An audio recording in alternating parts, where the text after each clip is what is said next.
இயேசு கிறிஸ்துவின் இனிதான நாமத்தில் நான் உங்களை வாழ்த்துகிறேன்.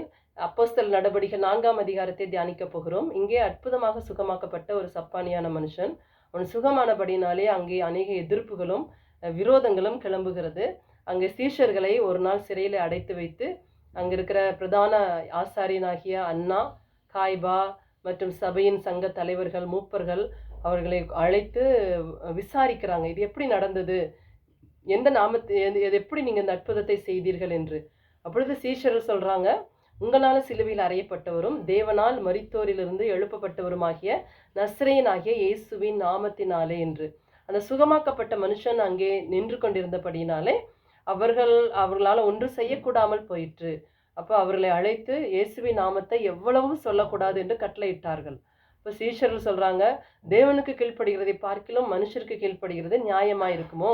நாங்கள் கண்டவைகளையும் கேட்டவைகளை பேசாமல் இருக்கக்கூடாதே என்றார்கள். அவர்களை தண்டிக்க ஒன்று வகை காணாமல் பயமுறுத்தி விட்டு விட்டார்கள். அப்பொழுது சீஷர்கள் என்ன பண்றாங்க, ஆண்டவரை நோக்கி ஜெபிக்கிறாங்க.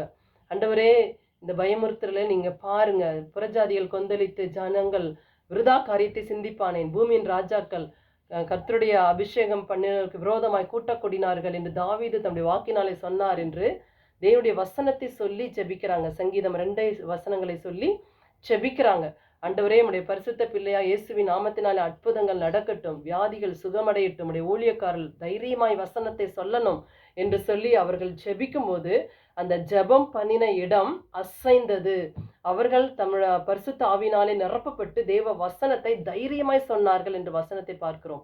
அதுபோல நம்முடைய சூழ்நிலைகள், பிரச்சனைகள் எப்படியா இருந்தாலும் தேவனுடைய வசனத்தை நீங்கள் வைத்து நீங்கள் ஜெபிக்கும் போது அந்த இடம் அசைந்தது போல அந்த பிரச்சனை அசையும்படி ஆண்டவர் செய்வார். வியாதியோடு இருந்தால் நீங்கள் சொல்லணும், கர்த்தர் என்னுடைய அக்கிரமங்கள் எல்லாம் மன்னித்து நோய்களை எல்லாம் குணமாக்குவார். அவருடைய தழும்புகளால் நான் குணமாகிறேன். அவரே எனக்கு பரிகாரி.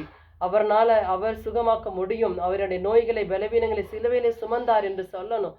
நான் இனி கடன் வாங்குவதில்லை, கடன் கொடுப்பேன். ஆண்டவருடைய தரித்திரங்களை மாற்றினார், குறைவுகளை மாற்றினார் என்று வசனங்களை அறிக்கை செய்து நீங்க ஜெபித்து பாருங்கள்.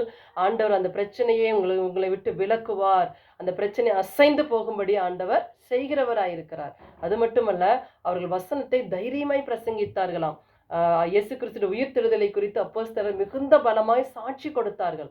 அவர்கள் எல்லார் மேலும் பூரண கிருபை உண்டாயிருந்தது. பேதுருவும் யோவானும் சொல்றாங்க, அவருடைய நாமமே அல்லாமல் வேறு ஒருவரான ரட்சிப்பு இல்லை. வானத்தின் கீழெங்கும் பூமியின் மேலெங்கும் வேறு ஒருவராலே ரட்சிப்பு இல்லை என்று தைரியமாய் பேசினார்கள் என்று பார்க்கிறோம். தேவனுடைய வார்த்தையை தைரியமாய் சொல்லுங்கள், சாட்சியை தைரியமாய் சொல்லுங்கள். தேவன் தம்முடைய பூரண கிருபையை உங்கள் மேல விளங்க பண்ணுகிறவராய் இருக்கிறார். நீங்கள் வசனத்தை வைத்து ஜெபித்து பாருங்கள். ஆண்டவர் தம்முடைய வல்லமையை உங்கள் மேல விளங்க பண்ணி பிரச்சனைகள் எல்லாம் மறைந்து போக செய்வார். இந்த வசனத்தை தியானிங்கள். கர்த்தர் உங்களை ஆசீர்வதிப்பாராக. God bless you.